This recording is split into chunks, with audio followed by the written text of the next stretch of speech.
As periodically forced upon my attention, I should expect the worst from everybody and everywhere. So, let me say that for the last few weeks, me talking about, what I call it, power, conspiracy, control, revolution, that by all means, regardless of the little jokes I made, all of this is certainly emblematical, and everyone knows that. Forget those little jokes I made and don't get upset, but I would like to ask you this as a preface. How is it that the very things I've been talking about can appear to be literally true, could possibly be physically correct, and yet be so symbolically useful? How in the world can that be?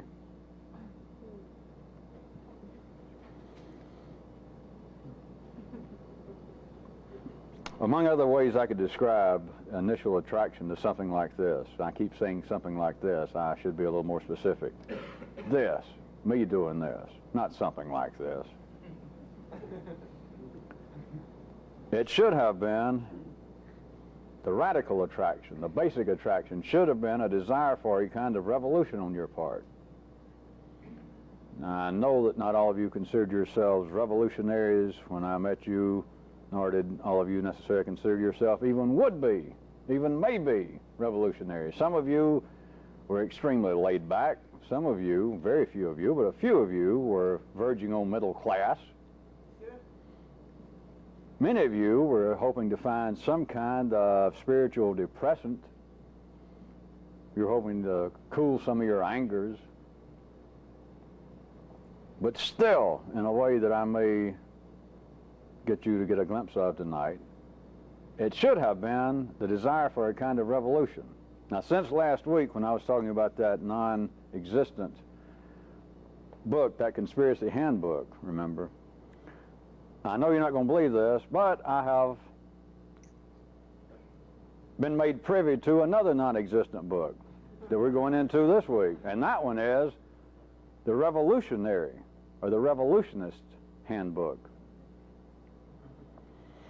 Now, I'm just going to have to, well, like last week, some of the things I saw, some of the things I remember, some of the things I made, what do you call them, mental notes? Mental notes.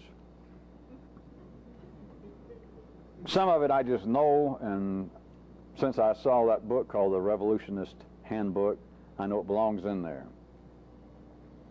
So we'll consider a large part of tonight, as I go along, consider that this is a kind of readings from the Revolutionist Handbook. Now, one thing that the handbook would not have been very clear about, or even mention if there was such a book, that I want to mention, that is the difference between outlaws and revolutionists.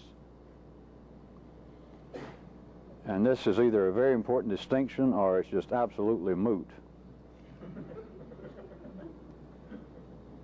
For one thing, if we were talking about the external world, the ordinary world, revolutionists always distinguish themselves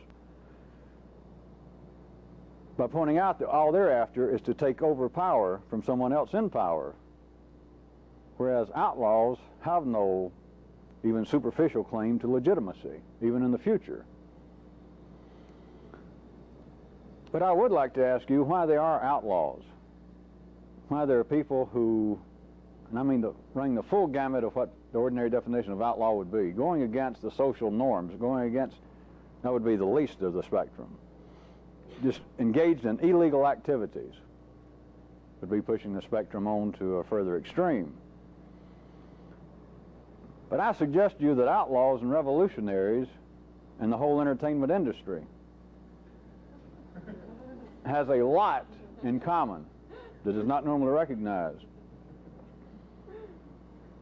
Let me ask you again, for those of you who will remember this, sounds vaguely familiar from many moons ago, what rationale can you have for outlaws, bank robbers? Are all of you aware of the fact, it's an accepted fact, it's a scientific, social fact at least, that the average bank robber in America gets away from the robbery with something I forget, something like $1,750. and that the average bank robber is caught in America, or 99% are caught, and then 98% go to jail. Anyway, it works out. Somebody has done studies that the average bank robber in the last 20 years in America, it works out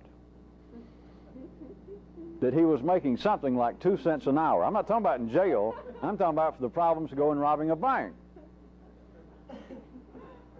And yet you notice, you look in the paper, and there are no help wanted ads for bank robbers. There are no shortage.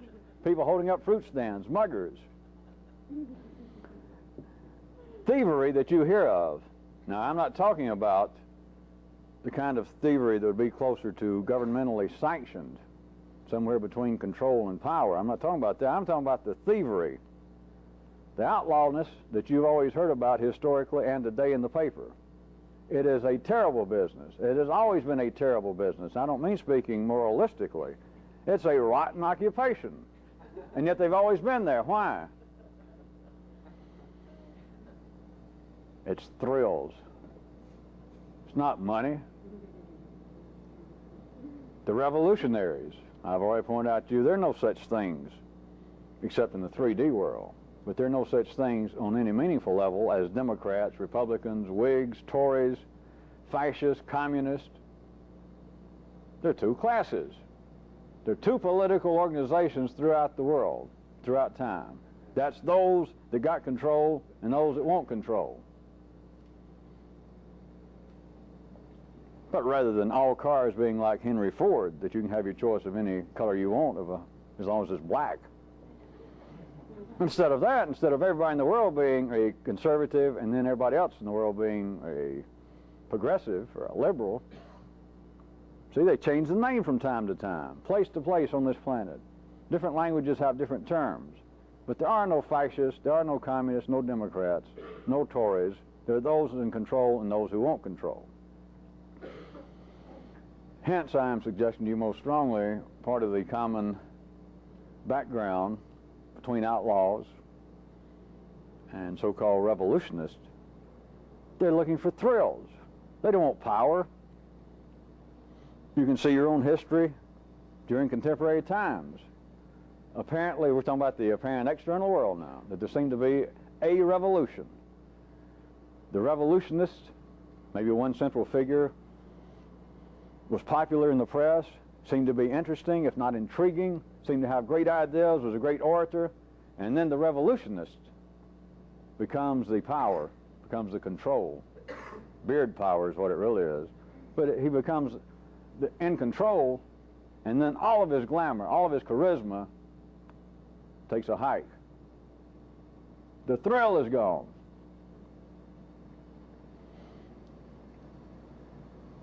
I said that they had something in common with the entertainment industry. I wasn't just being funny.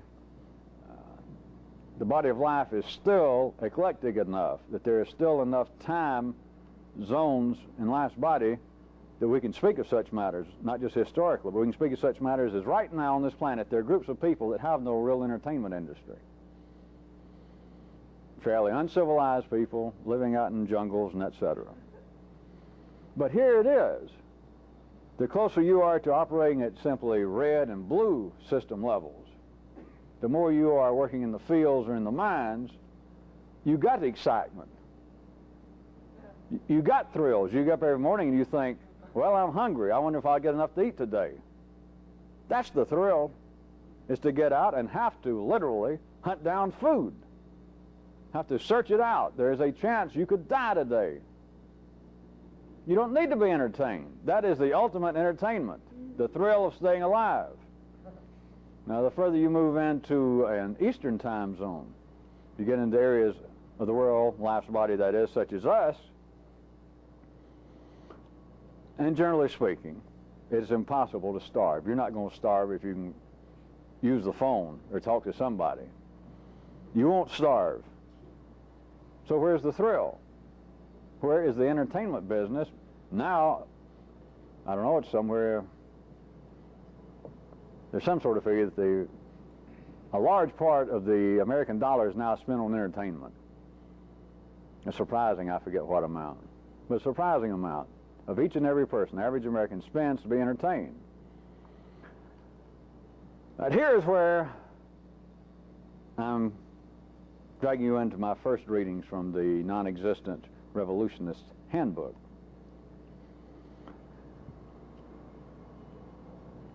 In the handbook, of course, it's got to speak of make some reference to the established controls, the governments of which you would be rebelling against were you a revolutionist. In a particular area of ordinary governmental operations I will mention are not normally recognized, and that is the ministries of stimulation and depression.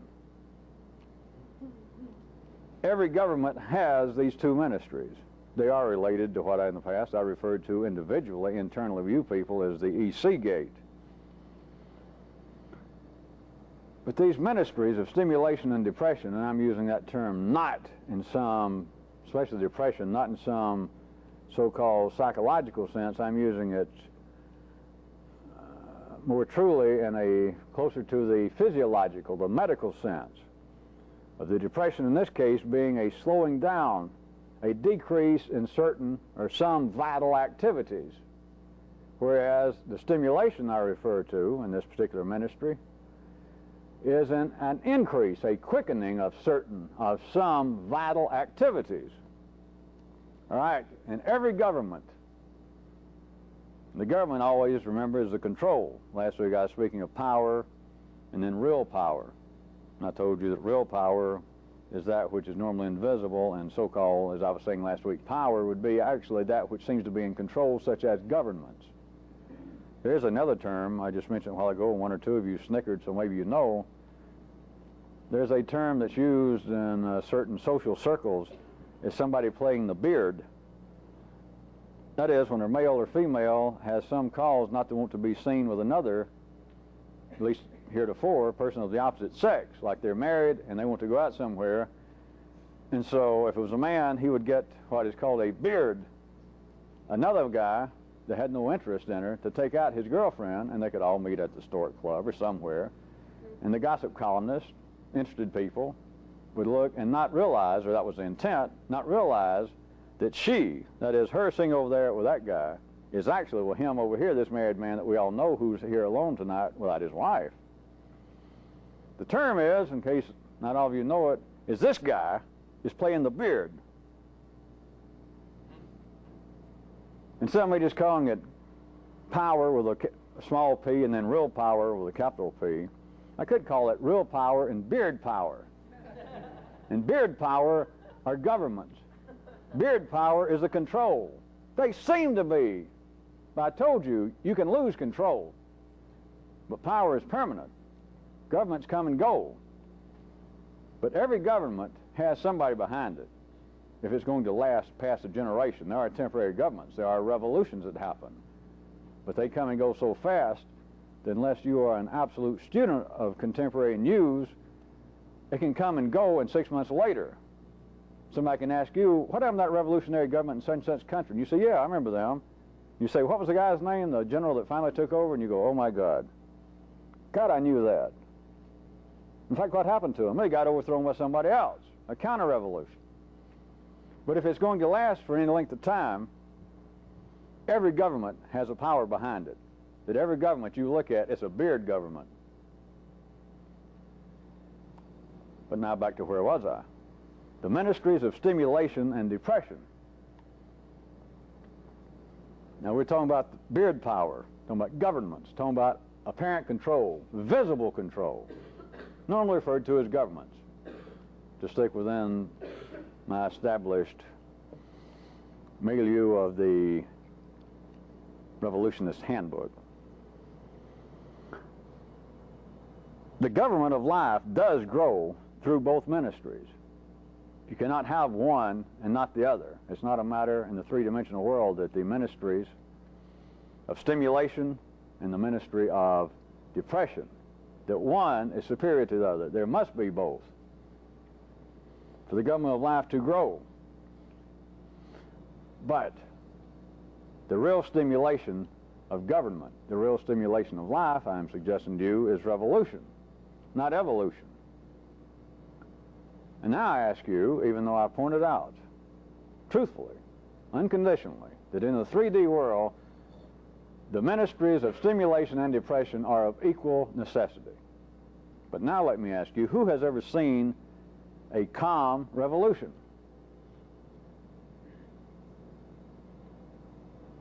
Who has ever seen a depressed revolution? If we're talking about the individual descriptions I've used in the past, that you're either being excited or you're being calmed.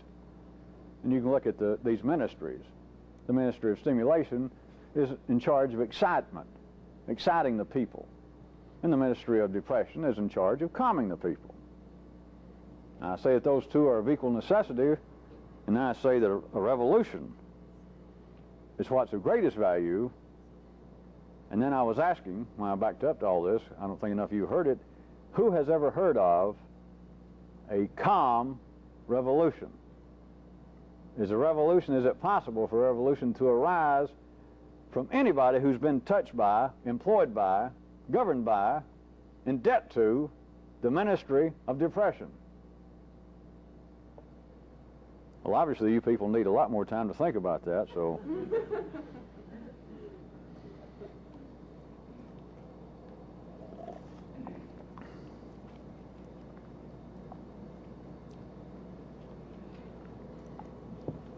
There is a sense in which you should be seeing, and I'm going to try to make you see,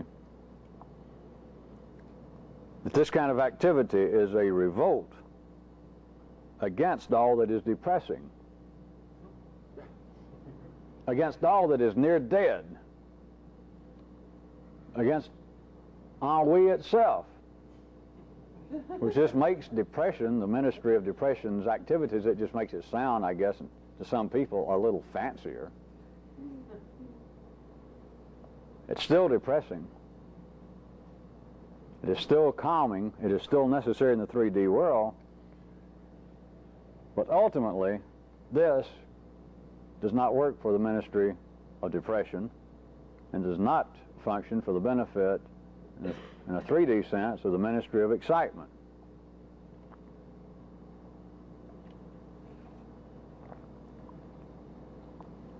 You should all take note somewhere along the line, run off on your own, and consider that within the descriptions I'm giving these two ministries that operate in every government,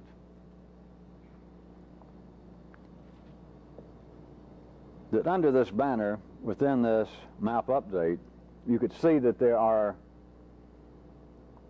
religions, philosophies, individual lives of either stimulation or depression.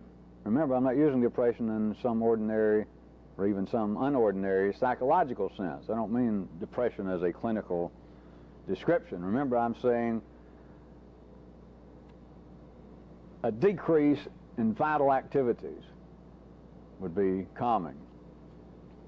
That's those of you that prefer that I not holler. Those of you who do not like loud music. Those of you who do not like fast cars and fast women or fast men. Those of you who would not join up with an Assembly of God church, for instance. Or you would not end up in a temple with a hard-of-hearing rabbi that shouted. You'd prefer perhaps the Episcopalians. Calm, clean, everybody drives Buicks. Everybody has good mufflers on their car. About the wildest they would do is maybe have a little party for the teenagers at Christmas, and maybe instead of Bach, play a little Beethoven. That sort of thing. There are whole religions. You should be able to see it. The 3D world, as always, you can just immediately cut up everything into two. But there are religions of the stimulation, religions of depression, they're philosophies of life, they're political philosophies of stimulation and of depression. And then you look around, and every ordinary human, including your own self, your own sweet partnership, is wired up to be seeking out, desiring, hungering for, looking forward to, wanting to embrace, hoping you will encounter either stimulation or depression or calming. I would like to point out that I am not ultimately responsible for gathering up, much less leading, some herd of nerds and wimps. But I repeat to you, if you look out, without me having to make it any more obvious, there are religions, there are cults, there are so-called spiritual philosophies everywhere, and they're all divided into one or two of those camps. And out of one area, you can certainly see that it would be fair to say that what we have here is a sect of wimps.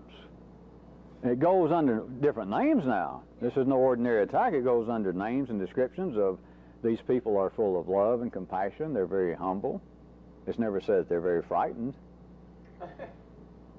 It's never said that they are suffering from, at least from our viewpoint now, from a 4D viewpoint at least, that they are suffering from a one-sided hunger for depression, for calm. That the way to heaven is obviously calm. Got to be calm. Don't holler, don't shout. They can point out if they wanted to, if they were wired up any particular individual to be a spokesman for that point of view, for that ministry, to point out, listen, all religions say something good about being calm. Don't be mad, don't hate people, don't talk about your neighbor, just, chill out.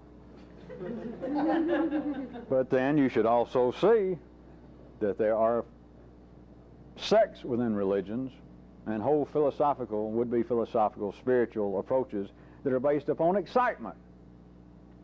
Let's all play drums as soon as the service starts. Let's all jump up and down and dance. Let's all drink.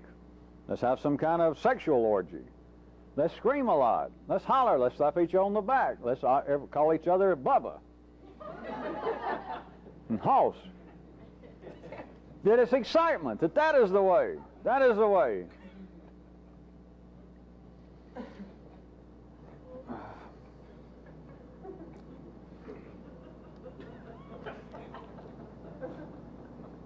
We're still talking about revolution. Would somebody hand me the easel up here? Is eventually, believe it or not, there is a kind, even if I should change the term somewhere, there is a kind of revolution that is absolutely required. And this revolution does not fall simply under the auspices of one of those two ministries. It is not simply, it is not a either-or situation of it either being a calm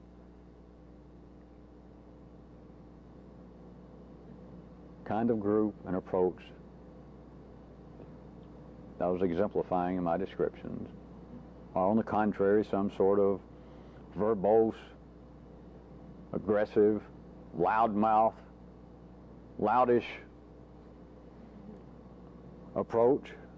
This kind of revolution is somewhere else, as you should know. If it was that simple, this kind of thing wouldn't exist. Never mind this kind of thing, this wouldn't exist. If either of those two were sufficient, at least for you, and if either of those two were sufficient for life, which it obviously is not, or I wouldn't be here. So we're both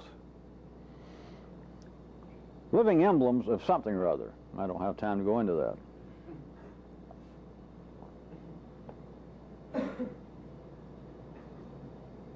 To be a revolutionist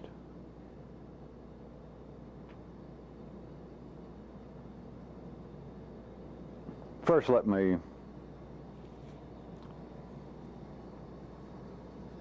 point out something else connected with it, is that I was going to say all revolutions, but all everything in the 3D world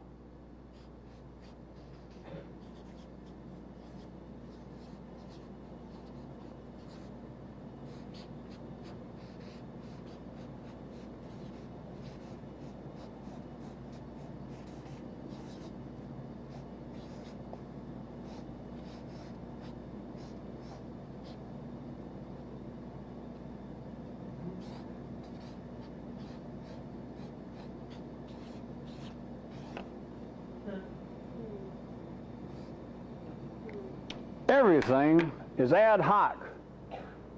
Everything. Everything is, as I believe the definition goes, I'm somewhere close, everything is for this special purpose.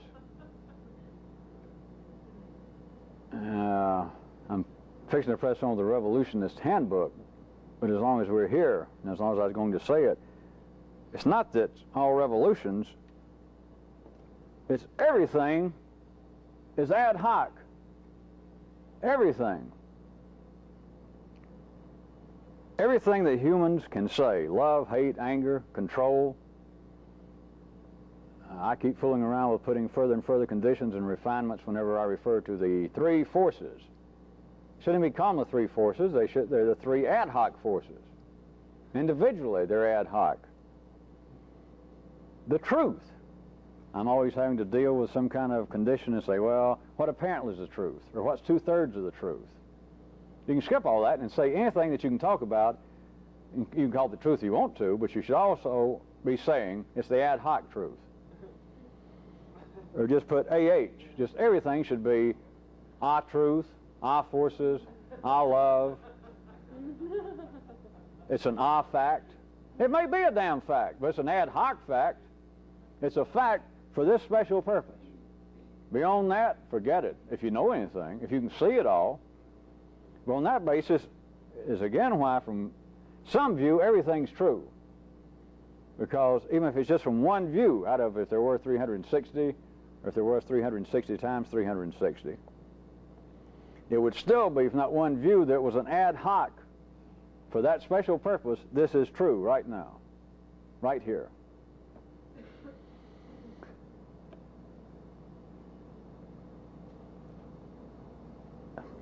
All ordinary descriptions of revolutions and revolutionists would be a revolutionist, ad hoc revolutionist. But if I was pushing this non-existent handbook further and talking about us, talking about people attempting to do this, you have got to be a non-ad hoc revolutionist. And there is only one way to approach that. The revolution has got to be against oneself. That is the only possible non-ad hoc revolution. But now in the 3D world, and that is ad hoc revolutions, you're faced with this. This is the way it would be described if anyone attempted to describe it, which I'm about to attempt to describe it. That such revolutions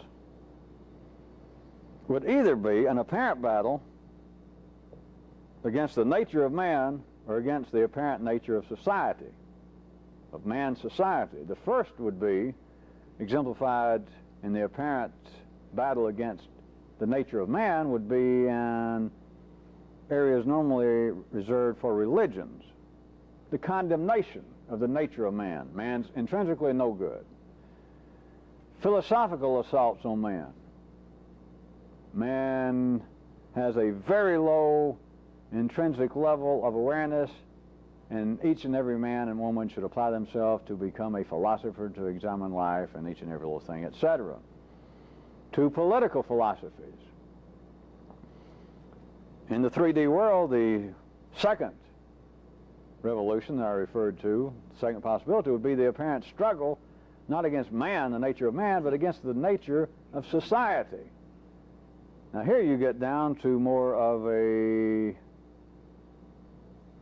teeth and knuckle level, to where you're not talking about theories, political ideas, you're talking about armed insurrection. You're talking about physical conflict. But now I would ask you, based upon that little information right quick, if you were a non-ad hoc revolutionist, would your rebellion be against your own genes or against your environs?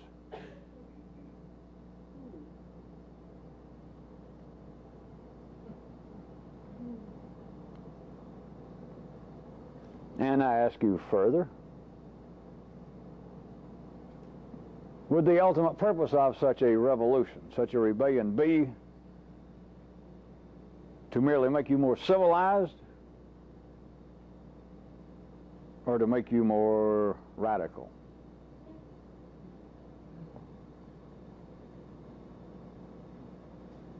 In case none of you think that life ever has slight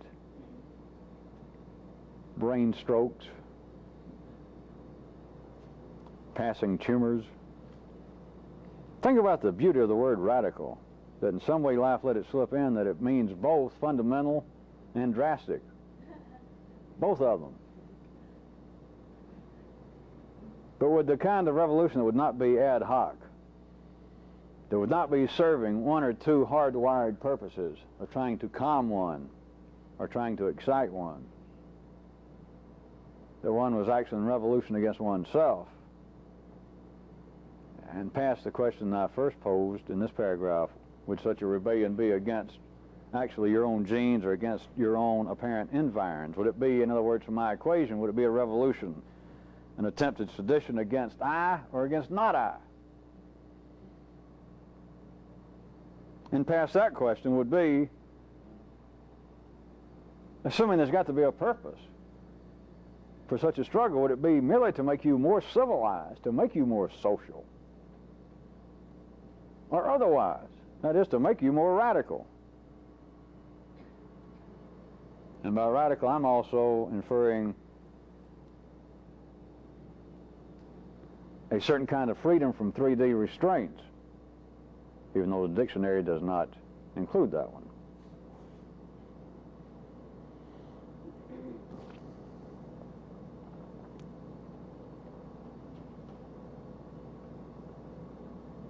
Another aspect of revolutions.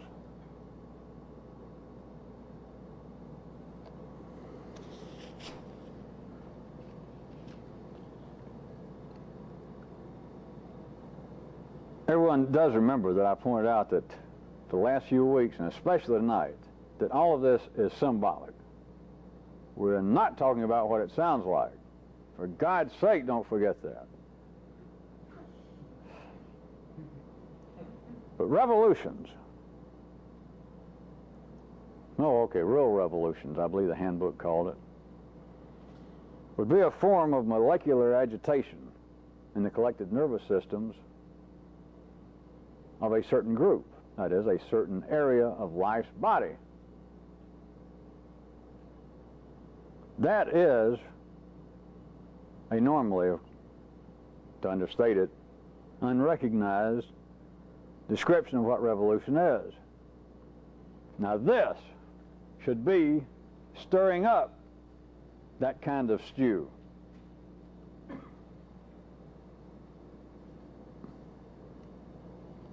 But then I think this non-existent handbook should in some way touch on this problem. If it didn't, they should be listening and taking some pointers from what I'm saying tonight. There is a difference between being annoying and being dangerous.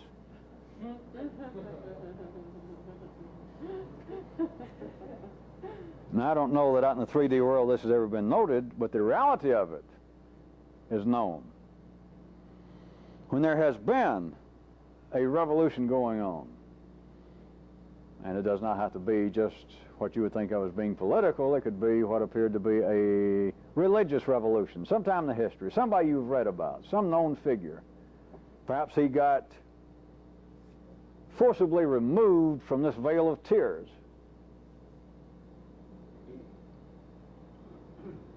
He was considered dangerous. And then historically, it's quite easy to find, then some of his followers came along. And whereas 2 years before this guy came into some town, they said, "Oh, are you the one we've been hearing about?" And he said, "Yeah." And they dispatched him. They sent him home to meet his grandmother. A few years later, here come some of his followers. And they're only found to be annoying, not dangerous. Now I am suggesting to you in that damn phony baloney handbook, there is no such thing as a revolution perpetrated by a group of people who are merely annoying. That will not do it politically, that will not do it physically, that will not do it emblematically. You cannot raise a revolution with a whole bunch of people, and I don't care how extremely annoying they are, they can be just terribly annoying, but that is not a revolution.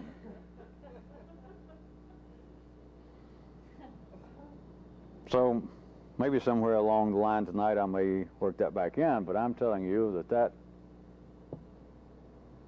is ultimately, if any revolution went far enough, that will ultimately be a problem that must be faced. Because many revolutions never get off the ground. Many revolutions make the 6 o'clock network news one time and one time only, and they're never heard from again. It may be well-meaning would-be revolutionaries putting up barricades on the university campus in Paris and Istanbul. But if they're simply annoying, you better look quick. That was the same thing. That was a movie that had no legs. That thing opened and closed in 5 minutes. That was not a revolution.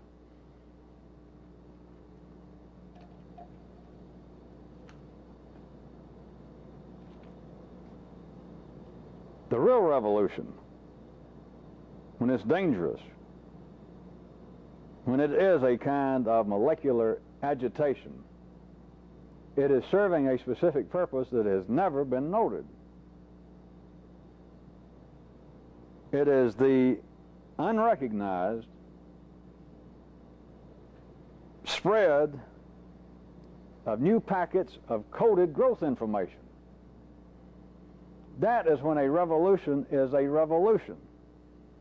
It doesn't matter that it hurts somebody. It doesn't matter that there is some group that was in control that is now out of control. It does not matter that apparently things happened that were against the morals, against the religious values of that group, that is, that area of life's body. What is not recognized through revolution is a necessary, and it's a very quick. It may be just like a shot. And I don't mean a 38 or a 45, but like an injection of new coded genetic information, and it's spread very quickly, and it's a short-lived phenomenon. Remember, this is all symbolic.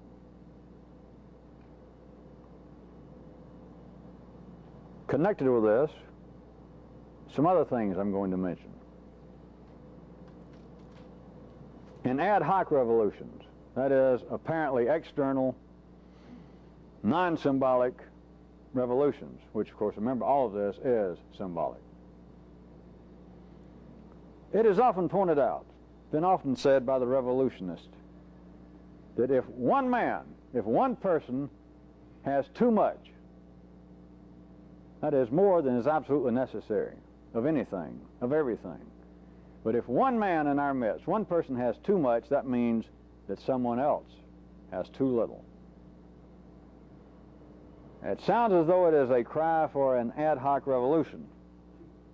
But now let me ask you this. Can you internally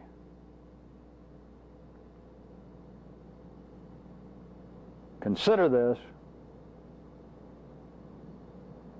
from the view of your own governmental partnership? That we have somebody in control, and we have somebody attempting to be a revolutionist. And I will quote again from the wonderful external world of ad hoc revolutionists. Inside of you, inside the partnership arrangement, the would-be revolutionist says, if someone among us has too much, that means for sure that someone else has too little.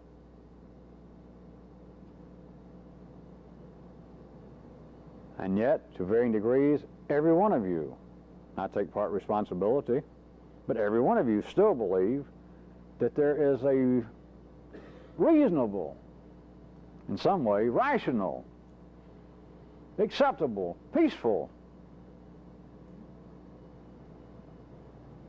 way in which to work out this apparent struggle that you feel internally.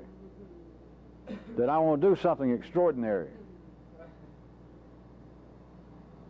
But my God, it's got to be done through some kind of reasonable, civilized means. We've got to be able to negotiate. We've got to be able to have peace conferences. Who the hell are you talking about? Now, even though I am periodically drawn up short and reminded of what kind of energies I'm surrounded with,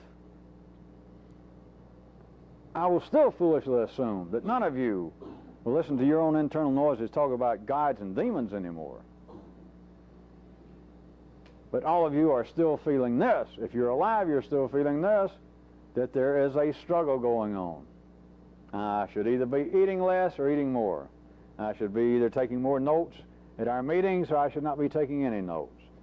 I should be working harder, or to hell with it, I should wise up to the fact that it means nothing to me, I should work less.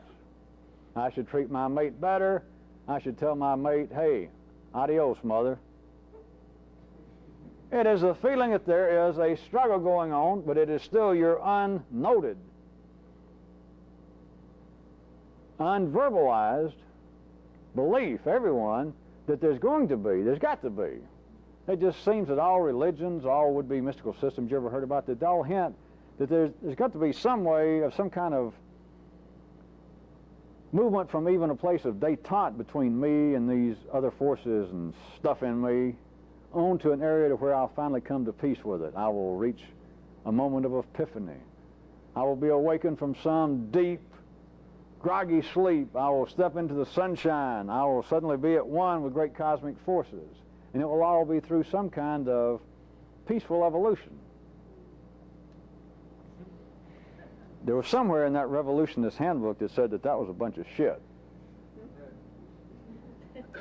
I wasn't even going to go into that chapter that I didn't read in that book that I didn't find, but it did point out that that is a crop.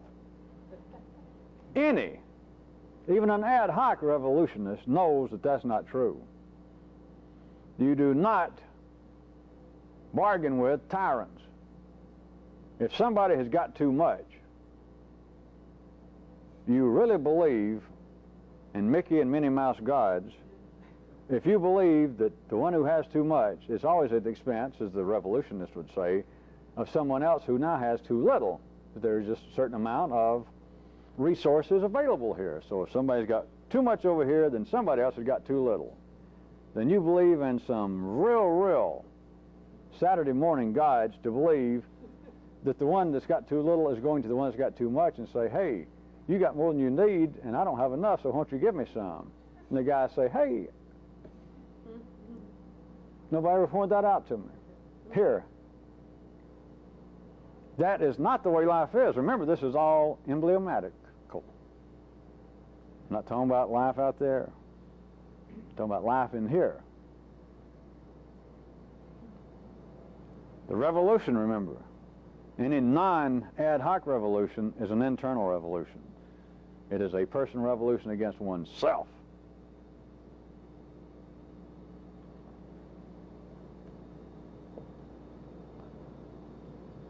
That kind of real internal revolution, this kind of insurrection, let me also point out, most of you have some experience with this, some small touch of it, but this kind of personal insurrection, although I'm just calling it that for the time being, and I've called it other things in the past, and at times I didn't call it anything. But this kind of personal insurrection provides a stimulation that can molecularly shift, that is, increase your own understanding. That is what normally passes for early stages, the initial stages of people having what they refer to as mystical moments. With you people, you feel like there's been moments where parts of your unused nervous system got ignited, that things begin to connect in your own mind that you never saw before, that you begin to have sensations that, yes, this is a world that has depth and a direction at right angles to what I normally conceive of, that there are connections going on continually of which ordinary consciousness cannot perceive. That, you got to remember. You're trying to make you remember, this is not some kind of spiritual game. This is not some kind of psychological payoff. This is molecular agitation of you. And it shifts understanding. Now, one that is near and dear, to make a sidestep for a moment, that is near and dear to all would-be revolutionists in the world, in the history of life's body, is not only is there a kind of molecular stimulation that comes about through revolution,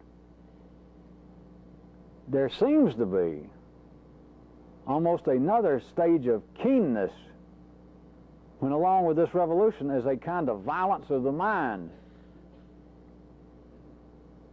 It is the ultimate in the idée fixe. It is a kind of apparent reality behind the notion of holy wars, of righteous indignation, that I have not only through my sense of rebelling against certain established powers or the way things are running, it's not just a rebellion now, I am almost cosmically angry. And it seems to give a kind of keenness of perception, a one-track mind, if you will, that suddenly it seems as though I do have a purpose. Put the reins in my teeth, put the spurs to the horse, and ride as fast as you can into the wind, and you seem to be smiling about it, while dreaming of murder, almost salivating, thinking of the powers, thinking of where the revolution in your case may take you, the freedom, which in most people, all they want is the freedom to tell certain people to get fucked. That's the freedom. With the powerless, the dreams of freedom is the ability to tell somebody to stuff it and to be able to get away with it. To them, that's power. That's the dream of power. But it is a kind of violence of the mind which is going too far. One of the astounding things that people never recognize, astounding, I mean astounding, is that you cannot increase understanding by anger. And it's just astounding. There's no way that wisdom can walk on anger. And yet continually, people involved with this, people in the body of life is just one of the ways things are arranged, that anger seems to be a threshold. It seems to be an appropriate trigger to increase one's understanding of things. It's by God, get mad at it. Have a discussion about it. Have a round table. Confront the other people of conflicting opinions. Or just go off by yourself and daydream about how stupid they are, how stupid they have acted toward you. And you suddenly get angry, and you get the impression many times that, wait a minute, I'm beginning to understand now what the hell's going on. Aha! And it's astounding that people cannot recognize, even people involved with this for a long time, that you cannot be angry and increase your understanding at the same time. But there is, the reason I took this side step, remember, there is one that I understand quite well. You can feel it. I can recognize it. That there is a kind of violence of the mind. It is a higher degree of agitation, but it does not shift. It does not increase understanding. It disfigures it. But it has a certain pleasant, to say the very least, foretaste to it.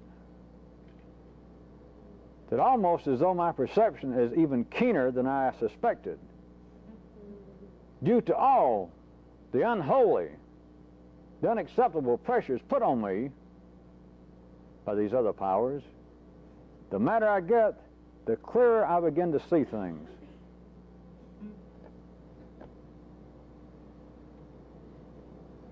You better ride in the wind as fast as you can, because you're going nowhere.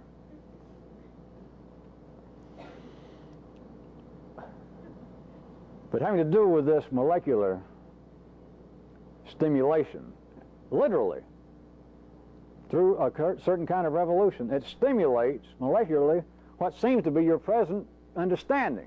If you don't like understanding, or if you want me to put some slices, it's understanding / consciousness. Your individual awareness and conception of your own place in the equation. But heretofore, everyone on this planet, of any note, of any public note, has always described it, and those who seem to hear it accept it as being descriptions of some kind of spiritual, intellectual, psychological enlightenment. It was a gift of the gods in some way. It was a gift of cosmic spirits, or in some way you aligned yourself with New Age thinking and you jumped on this invisible freight train. But it was given and accepted as being something / a spiritual / intellectual / psychological slash. Take your pick in there. And it's not. It is a physically quite distinct molecular activity, and it changes what seems to be your own understanding of things. There's another responsibility of revolutionists when that happens, is you have got to be able to refuse to recognize, speaking governmentally, you've got to, once you're a revolutionist, refuse to recognize molecular memory. That is, you cannot ever allow yourself to snap back and be what you were. That is, you can't snap back and think what you thought about something before, to feel what you felt before. You can't hold grudges. You just simply cannot go back and revert to the same molecular structure that your understanding had before you became a revolutionist in some area, in any area. If you do so, what you need to recognize is you then become simply a new oppressive government. You're no longer a revolutionist. The very things that you thought you were rebelling against, whatever it was, I'll just be real crude, you got certain kinds of, just across the board, hostilities. And you've always thought that in some way they were psychological. Or you even worse, you thought there was some kind of curse of the gods. You thought it was something your parents brought on you. Who knows what you thought. And through this kind of activity, through learning how to be a personal revolutionist, there is a molecular stimulation happens to you, and you literally are able to transcend and to understand for yourself, and I'm not going to describe it in words, not even going to attempt it, I should say, that you freed yourself from the molecular hold, the stagnation of believing that you were such and such, an angry person, a hostile person. That is a degree of success in the revolution. But then what you can't do is allow yourself then to become simply a new oppressive government. You cannot take this new state of molecular understanding and suddenly take it as old news, suddenly take it as being simply a restatement of a new oppressive government, because what you have done is, in fact, allow yourself to snap back to the state you were before the revolution got heated up. It is now cooled off, and the metallic nature of your own nervous system, chemical nature, has now reverted back to its initial shape before the heating, before the revolution. If you do that, you might as well ride into the wind. As ordinary revolutionists would say, that is, ad hoc revolutionists, them and you now, it's not merely that you've got to always keep the revolution alive. There's got to be a continual state of revolution going on. Even in the external world, the ad hoc revolutionists say that. What you've got to do is keep it increasingly, continually increasingly stimulated and demanding.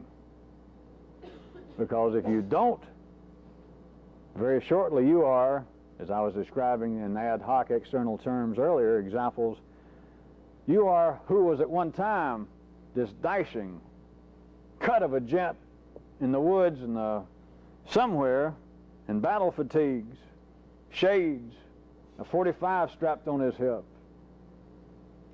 a romantic figure, a man with new ideas. The revolution succeeds. 6 months later, there's a picture of him. He's got some kind of little makeshift throne. He's now appointed himself president for life.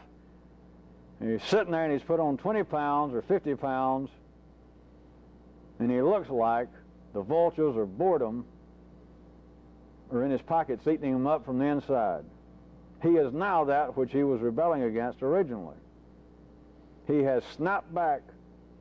Molecular memory has made him that which he thought, which he apparently was in rebellion against. That is the nature of how life moves. That's the 3D nature of it. It seems to always be in fits and starts. It seems to always take a step this way and then a step sideways. 2 steps forward and a step and a half back. We've been through this week in and week out. You just can't see it with 2 eyes. You cannot see it in the 3D world. Let's turn the tape.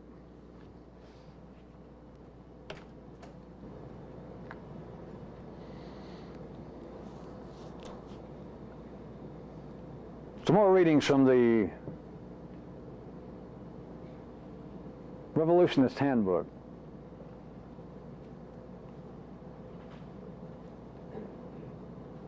If you fear, much less respect, any power, any authority, you are no revolutionist.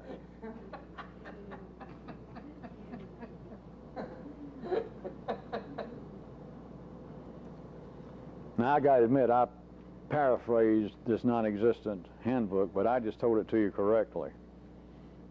That if you fear, much less, it'll be, if you're going to write it down, if you fear, dash, much less respect any power or authority, you're no revolutionary of mind. You are no real revolutionist. Now, who can internalize that to your own partnership? Well, a man's got to have self-respect. All right? Well, a man's got to have the proper fear of his enemy, of his opponents.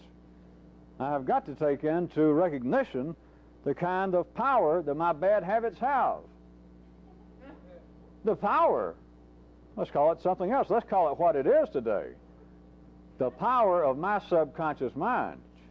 Because we've all read enough to know that the power of your subconscious mind makes your everyday awareness seem like a teddy bear. There's just no match. If there's any match between the two, you wouldn't have to be paying a psychiatrist $100 an hour to help you out, to join in with you. Or you wouldn't have to give 10% of everything you own to the church for them to say, well, we're doing all I can to try and stamp out all those untoward desires you have.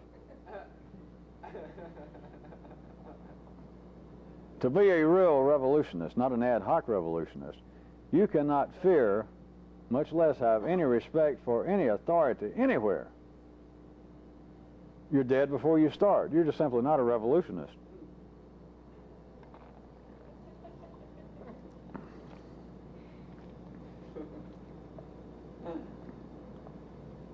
Real revolutionists must also be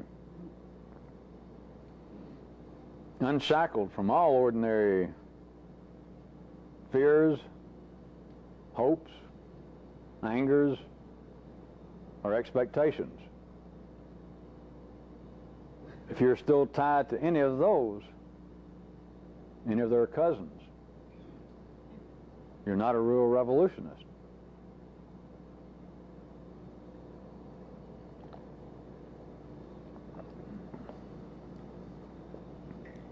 Something else about a real revolution. A real revolution has got to be kept simple.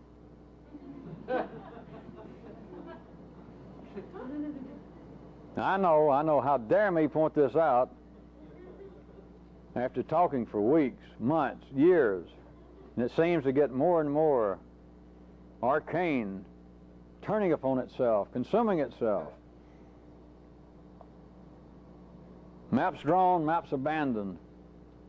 But I am telling you, a real revolution has got to be kept simple, and there's a reason, a real reason. If a revolution is not kept simple, it's going to eventually, from its own weight, it's going to roll over and crush itself.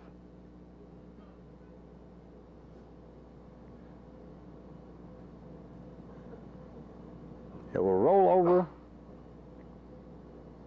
from its own flaccid weight, and it will become its own new oppressor. It will be, to jump back to an ad hoc external example, it will be the charismatic, quick, alert, attractive, magnetic revolutionist that 6 months into power, 50 pounds overweight, almost bored to death, drinking excessively, lost his sex drive, stares out the window. He is now his own oppressor.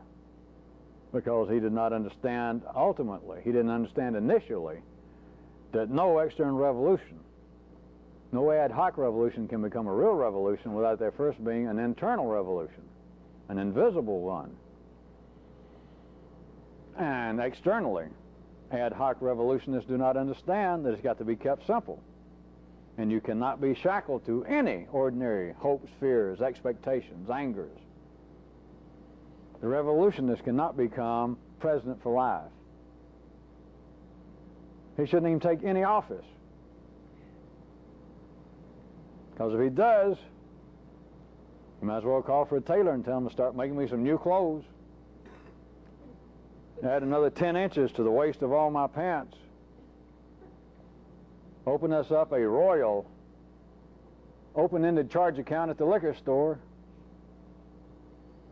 Tell all my wives and girlfriends that they're free to go. And keep a loaded pistol by my side in case. I really get tired of this. The revolutionist has become his own oppressor. Once it is seen, this is simplistic. I shouldn't tell you that. Strike that. If I was ever going to tell you that, I should have told you that a long time ago, shouldn't I? Yeah, but I did.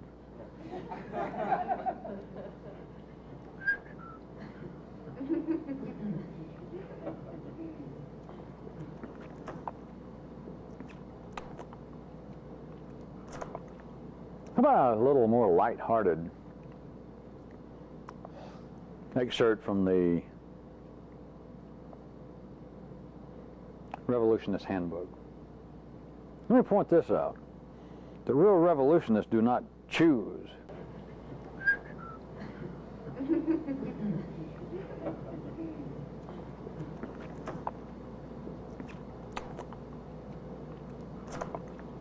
How about a little more light-hearted excerpt from the Revolutionist Handbook? Let me point this out. The real revolutionists do not choose their course. They do not choose to become revolutionists. But they're driven to it.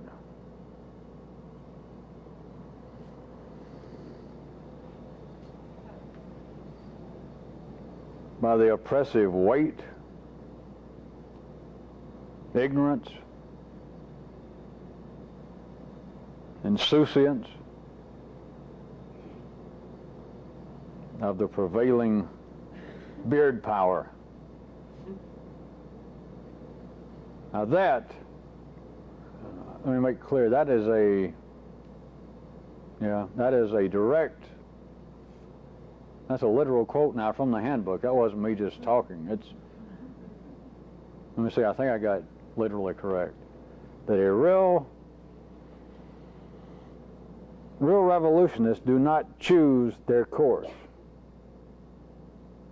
but are driven to it by the oppressive weight, ignorance, and insouciance of the prevailing beard powers. I didn't, that's not literal, I threw in the beard powers.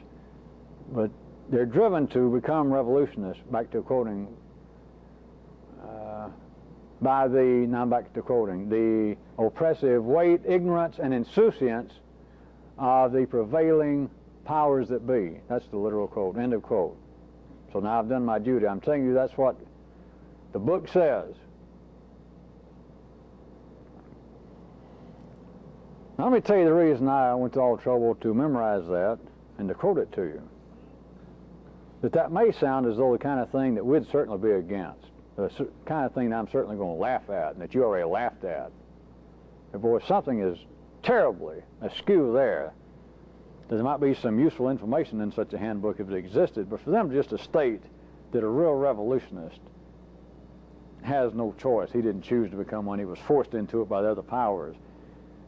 I'm sure that your own partnerships would tell you that's got to be the crudest kind of revolutionary to say that kind of crap. That's what you'd expect from some Kmart revolutionist.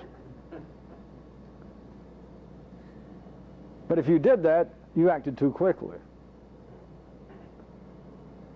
Because there's some validity to that. There would be the ultimate in, they made me do it. And I've already told you, there's validity to that. If you knew how to do it, you should have been using that. They made me do it. But there is the ultimate, the ad hoc revolutionist. State, they believe, they have historically, that I did not choose this course of sedition. It was not of my personal doing. It was these oppressive powers, the folly of the ignorant leading us, the oppressive weight of these uncaring buffoons forced me, and of course you people, into these complots, into these acts of rebellion.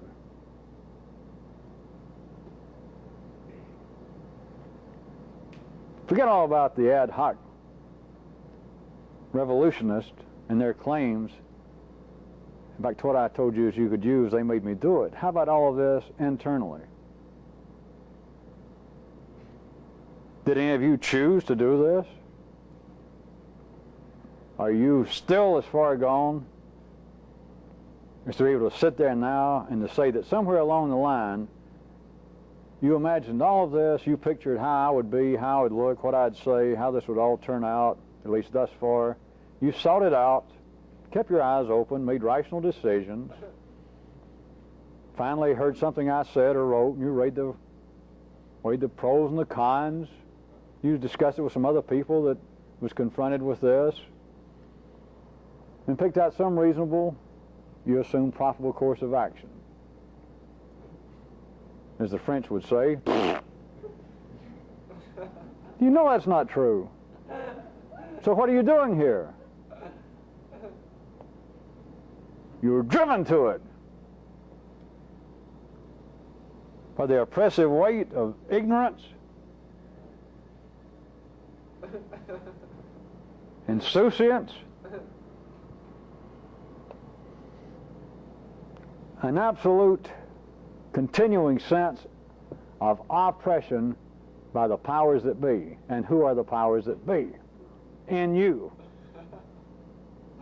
Well, you, of course.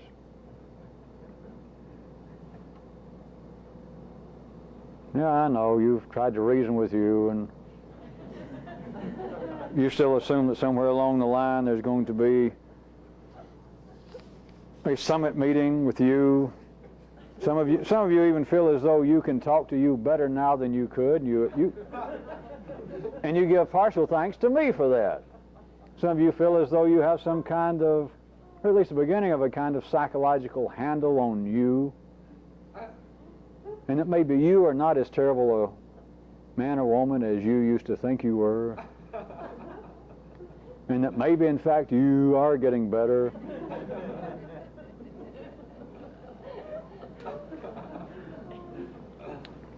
That maybe, in fact, you are not the blind, ignorant, sinful tyrant that you once thought you were. That maybe you are beginning to sort of open the eyes of the tyrant. You're beginning to civilize the dictator. He's not all that bad a guy as you used to think he was. After all, he can now think, or if not think philosophical thoughts, you can think them, and he doesn't really raise any hell. He doesn't laugh at you all the time. You can try and be quiet and calm when he wants to be mad, and then sometimes he seems to just let it go. He doesn't try and override you. He doesn't send out the troops to threaten you. That you are surely making progress vis-a-vis you. I refer you again to the French.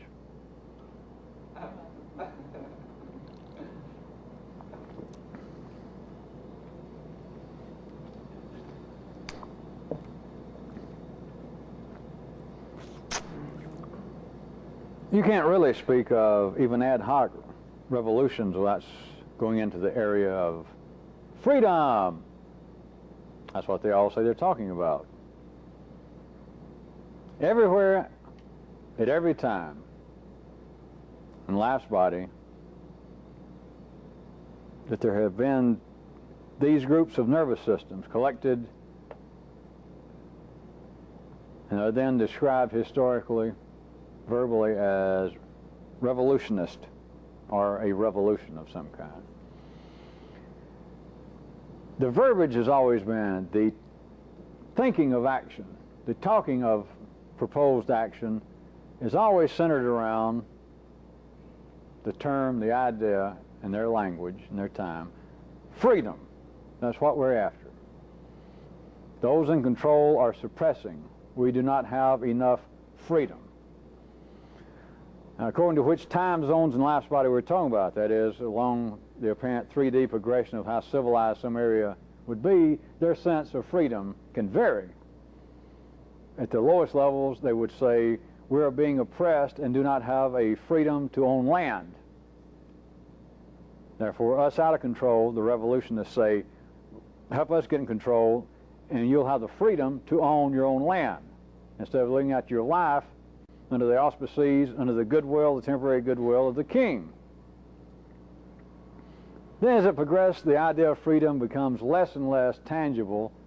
Up until our day, it becomes more and more an absolute untangible. Hey, what I want is the freedom to, freedom to express myself, the freedom to bitch, the freedom to tell the king to get stuffed, the freedom to write anything I want to. That's freedom. That's the only freedom necessary. But it's always a cry of freedom. As always, I must point out, this has never been analyzed outside the 3D world. Lucky for you that I came by tonight. Lucky for you that I found that damn book that even mentioned all this, because try and grab this.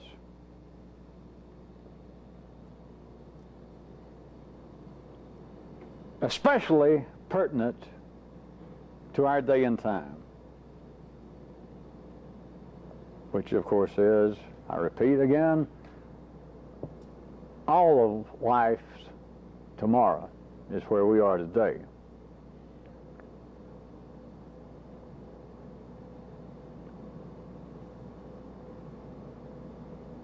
This continuing revolutionary cry for freedom, as I said, moving into the civilized areas of us and today, the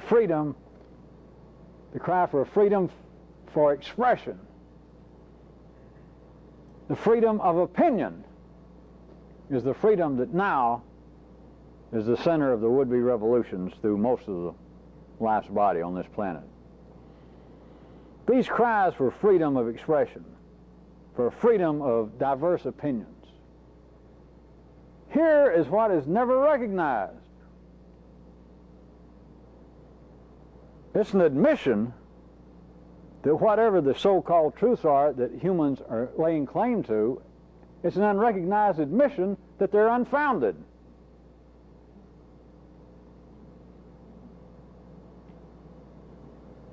Because were it not so, there would be no further need for expression of opinion. What else would there be to be said?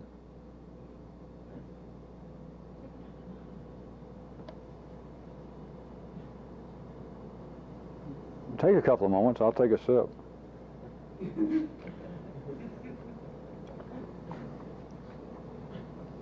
I didn't really expect it was going to be that hard. Try it again. At the heart of all revolutions are the cry to what we're desiring is freedom. And as I said, particularly pertinent. The center of all would-be revolutions in our day and time, ad hocly speaking,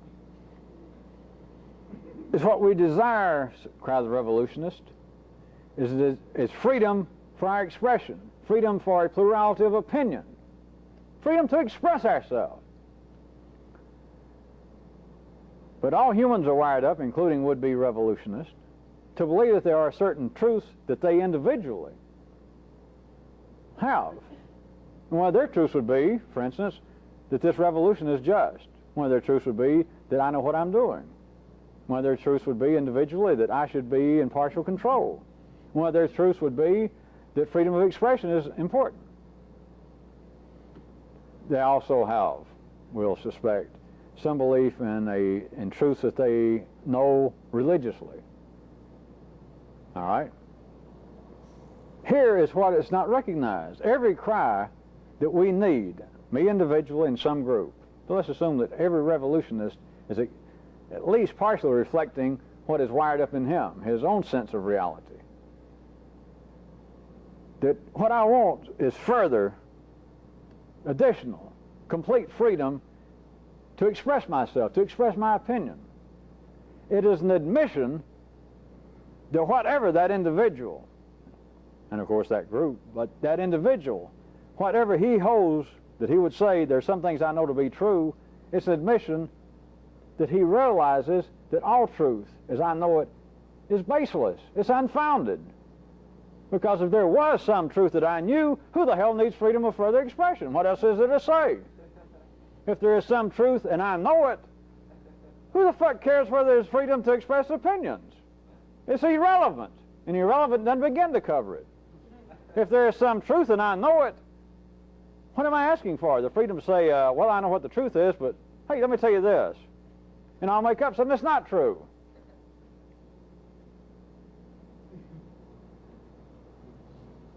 All ad hoc, all external, all ordinary cries that we need further freedom of expression. Or I want the freedom to express my opinion. And of course, other people have the freedom to express their opinion. All you're admitting is, I don't know anything. You're admitting that nobody knows anything that I know of. Because if they did, why do you need freedom for some, quote, opinion?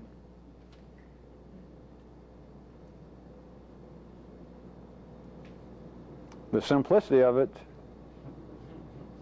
is flying through some people's teeth.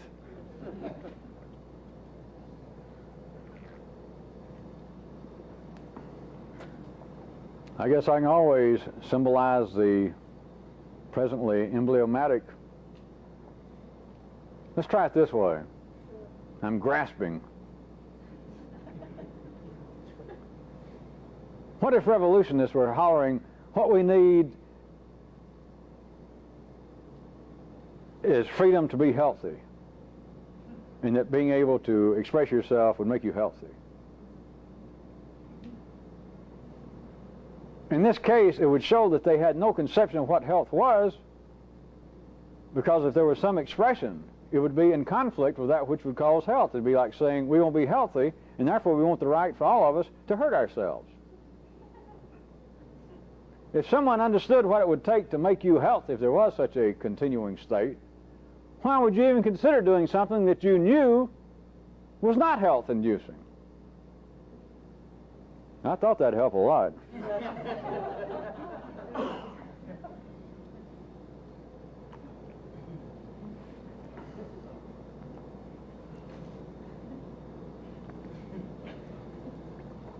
All right, let me try a sidestep on that.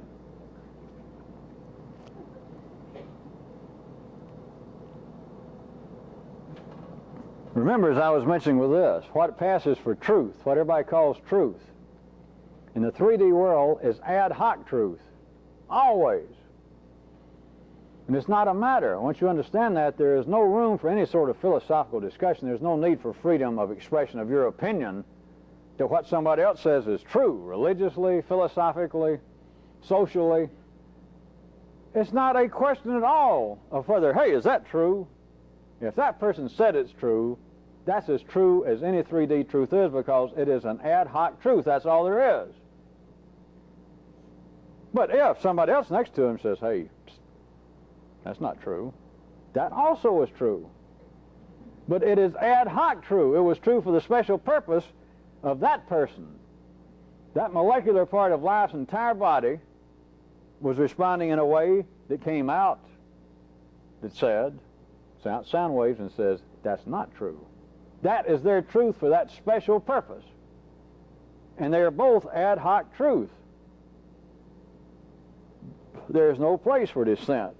There is no place to say, well, where's a conflicting opinion? There are none. They're both true.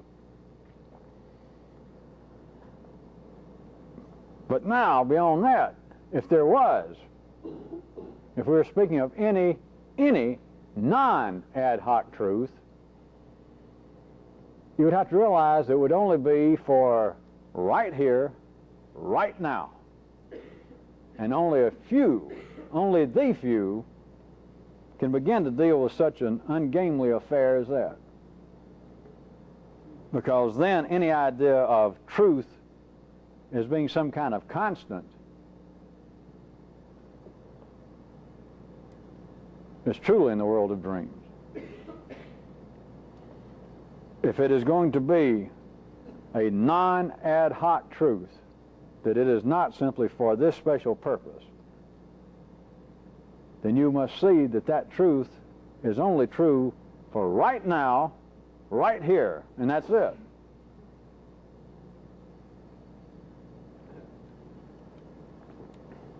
It would be as though, if we were talking about non-ad hoc truth, there was such an animal, it would be as though there were some sort of strange UPS service, a daily delivery service, and that at some particular time every day they delivered this little particular package of truth, and you had to be right there, right on time to get it, to get today's spoilable package of truth, or packet. And that would be it. You would have to be there at the exact time, at the exact place, but you would understand that it is spoilable. This is today's package. That's it. Everyone else is dealing with ad hoc truth, just as they should. That keeps the ad hoc forces going, that there apparently are quite constructive, quite material, quite blood-letting differences of opinion as to what the truth is, what the truth should be even, which is another laugh altogether.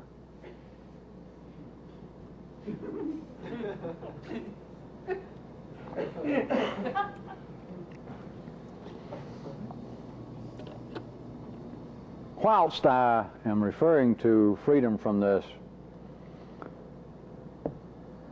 nascent handbook, let me point out there would be only real revolutionists, that is non-ad hoc revolutionists.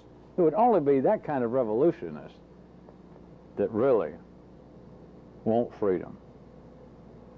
Everybody else is crying for it. As I said, as always, the verbal rallying cry, that's the center of the verbiage of all would-be revolutions, is more freedom. In extreme cases, I guess, some freedom. But it's only non-ad hoc revolutionists that actually want any freedom. Some of them, they could tolerate it. Everyone else, the rest of everybody, is merely hoping for proper and acceptable domination.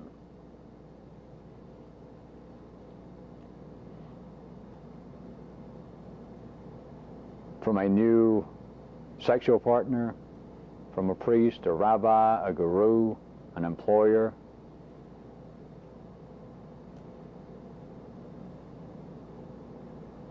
electronic stimulation of their nervous system molecules. It is a simplistic matter once you see the nature of control and would-be revolution in you to see that people do not want freedom. I'm just using their term, although I've tried to draw it out in several ways for you tonight and in the past, but just what people say is freedom to them. Whatever it is, to them, ad hoc, their description is correct. What I want is freedom. And it is not true. Not even by their own definition. What they want is acceptable and proper domination. And I say acceptable to them, and what seems to be a conscious level, they find it agreeable. But then at another level, at the real hardwired, non-perceptive level, it is the proper domination for them.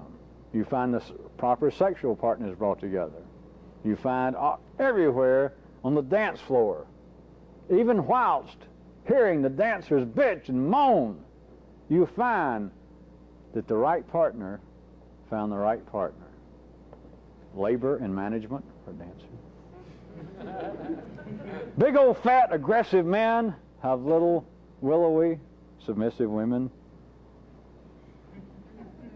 Tyrants with their shades and their cigars and their freshly pressed combat fatigues have the 4.5 million populace in their arms, and they're leading in the population, albeit perhaps moaning, crying, "We want freedom." They're dancing their little asses off, following. That is what people are wired up to want. That is the nature of the internal workings of life's body. Hence the first part of this particular paragraph that I started. It's only real revolutionists, and I'm, of course, inferring the few people involved with this. It is only such people that not only really want freedom, they're the only ones that could tolerate it. Because this is not actually in the Revolutionist Handbook, but I might as well point it out to you. It should be. Now that I say it, I bet they'll get back to them and they'll put it in there. Try this. The revolutionist life is a lonely one. Because you've got to be prepared, perhaps, to get on the floor and dance by yourself. You got to be prepared not to dance. And you may, some of you in your partnership may go, "Hey, that's fine with me. I could have been a hermit anyway if you'd let us." No, you don't understand. You don't understand at all. It's not easy to dance. Everybody's dancing, including those that don't want to dance, that say they don't want to dance. Those that are shouting, "God, save me from this dance. I hate this dance." They're just dancing their little feet off. To be able not to dance when the whole fucking world is dancing, that's not as easy as trying to get you a club membership card to the Hermit's Club.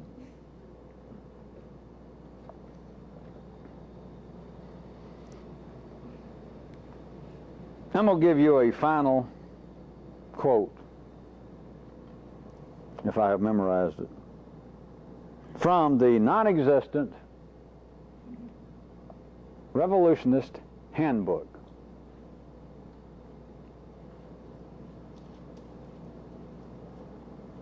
And it was, in fact, toward the end of that non-existent book. It's going to be at the end of my comments tonight, so it works out. Sounds like it's all right.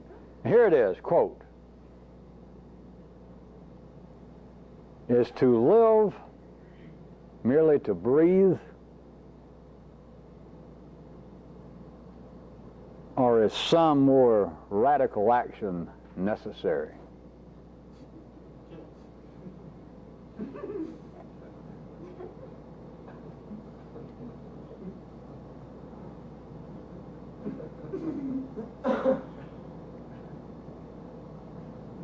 All right, the absolute last quote from the book. That was the next to the last one. Here's the last one. Quote, "Is any real revolutionist a nice guy?"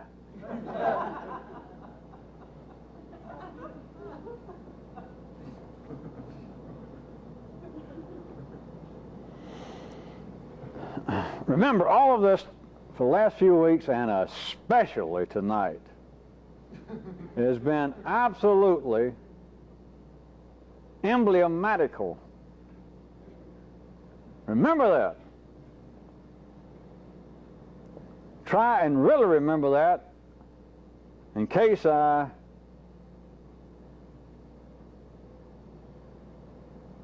non-symbolically, we're to start doing something really radical. Try and use this as a balm, a salve, a pleasant memory.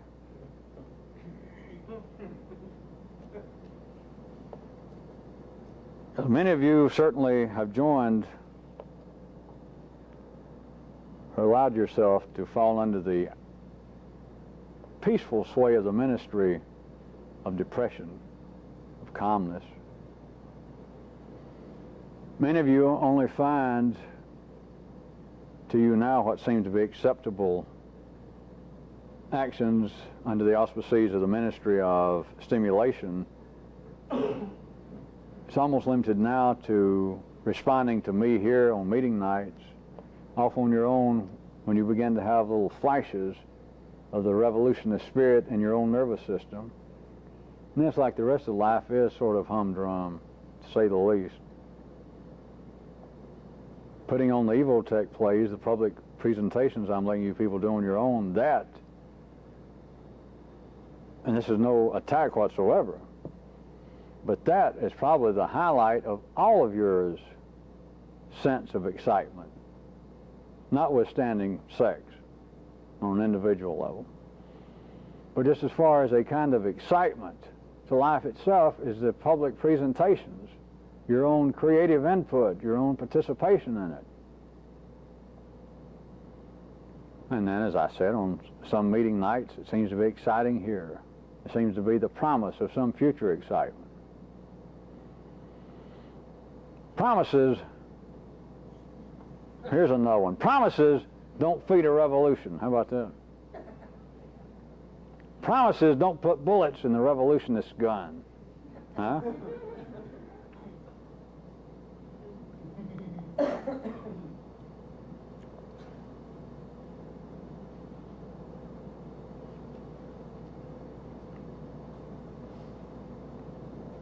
Ultimately, I do fear to tell you that there is some kind of radical action called for.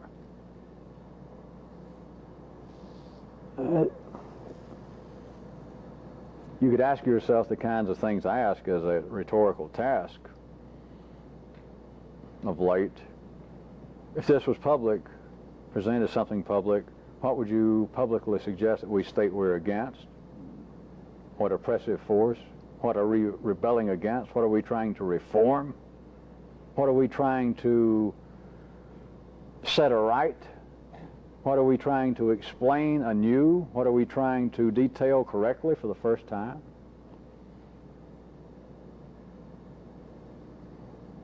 Is it going to be a matter of action or a matter of thinking of action, talking of action? Is in some way, is it going to be possible? Is it going to be profitable to us and life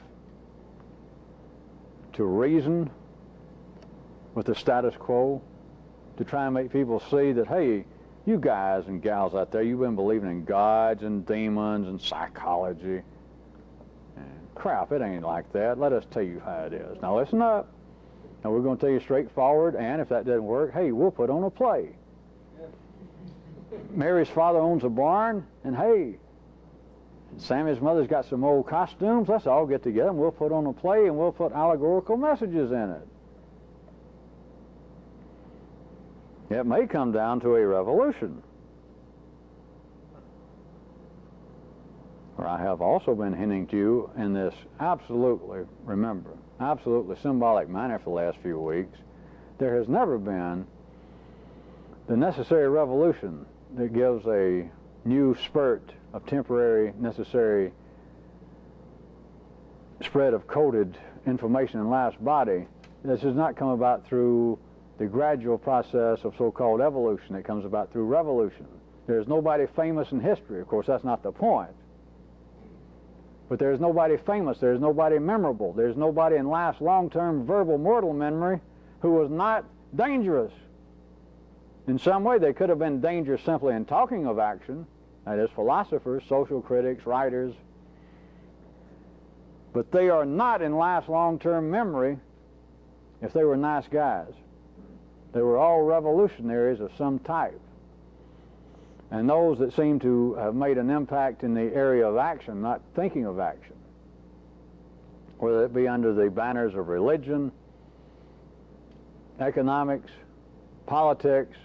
Note this, they were literally dangerous guys. They were revolutionists. And the revolution in which that they were leading stayed simple.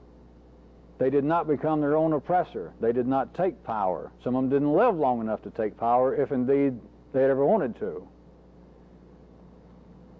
Everything that I was reading from you, from this non-existent revolutionist handbook tonight, all of that would have applied if we were going to take that to the external ad hoc world, the 3D world. All of that would apply to everybody that history has proclaimed to be of some great significance, especially in the areas that are normally thought of as being spiritual. You are talking about revolutionists, and you're talking about everything that I mentioned tonight from this non-existent handbook. Everything that I described when I talk about a real revolutionist, I was describing them. Every time I said, all right, can you take this particular aspect I just read from that non-existent book and apply it to you internally? Can you internalize the whole thing? Now, I can ask you even further. Everything that I've said, and I said it individually applied to those people that apparently were of some so-called spiritual significance in the history of life, can you take all of them and forget that they were supposedly men and women that existed externally at some time and see that whole scenario as being an internalized matter in you? And that everything I've described about so-called, or as I was calling it, real revolutionists, applies to what seems to be your continuing, your present struggle to do whatever the fuck this is. In other words, to do the damned obvious. To don't do this when it hurts. To don't take every ill as death. To don't take every chow as goodbye, motherfucker. Don't take every noise that comes from the partnership as being the bellwether of doom that the factory's about to close. Is do not take the ephemeral as the permanent, and of course don't believe that the permanent can ever be represented in the 3D world. You're talking about only a part of another loop. And you're talking about every apparent change being a revolution, wherein the revolutionaries become their own oppressive government tomorrow. That if you're talking about what apparently is the normal run of routine change in a human, what is it? Well, I want you to know I am so happy I quit smoking. Really? How much did you put on? 70 pounds? Well, about 80. I want you to know I've quit drinking. Are you serious? Is that why your wife is in a cast? Yeah, I break her arm about once a week every time since I quit. Oh, and plus my children, they're not here because they're both in the hospital. Change. I have now begun to dance with a tyrant. Well, after I rebelled. And what's that tyrant's name? I'm sorry, I'm too busy dancing. I don't have time to go into that. In fact, I'm not sure I recognize him. Sure you do. That's why God created mirrors.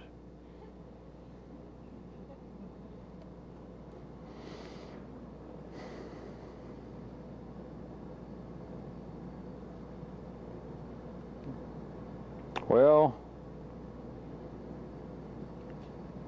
I keep waiting for greater amounts, for greater spurts here and there, because damn, it can get bland.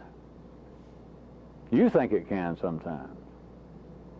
Gee whiz, it can get, I don't know, boring. Oh yeah, I know you think it is sometimes. Now you just dream about it. At least for the time being. Play like that this book I made up that doesn't exist, the Revolutionist Handbook, try and play like at least till next week. Assuming we'll probably meet here about the same time, about the same place. And I'll probably be talking about something completely different. But for a week, imagine if such a book existed. Last week's book, you remember the Conspirator's Handbook, which is really a kind of if it had existed, a kind of book detailing what beard power is, control, the real powers that be. And then this week, if it was true that there was such a book as the Revolutionist Handbook, and that if indeed all that had some specific validity, I'm talking about right now, right here, you could try it for a week, surely.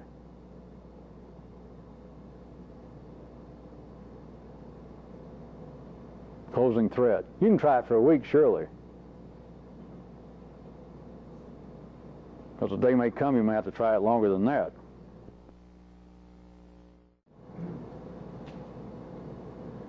Something that to many of you seems to be a continuing question, if not a periodic problem, here and abroad, that is, in other cities I want to mention again. And that is, amongst you people, do not offer unsolicited assistance to one another. Do not try to, quote, help one another of your own volition.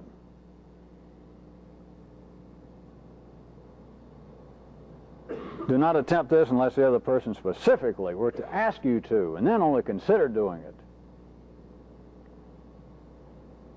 Because all of you are going to find out from experience, and I'm telling you first off not to do it, but when you try in here, we'll forget about the rest of life for the time being, but when you try in here to give unsolicited assistance in some way, to help somebody else here, your fellow man or woman in this great journey, you're going to find out that what you try to do in an unsolicited manner is going to turn out to be offensive, it's going to turn out to be oppressive, and it's going to be unprofitable. And I told you before, don't do it. And many of you, though, feel like it's a continuing problem or question. Just sometimes it seems to be a problem, a real one, but a question of should you be doing it? Seeing somebody that you think is going awry, getting off the path, getting a little upset, getting too angry, having some kind of chemical unbalance, some kind of psychological problems for all you know that you don't understand, and I should go in and help. Don't do it. And one other thing, just is really frightening, is do not ever try that with me, because you're beginning to reverse a current.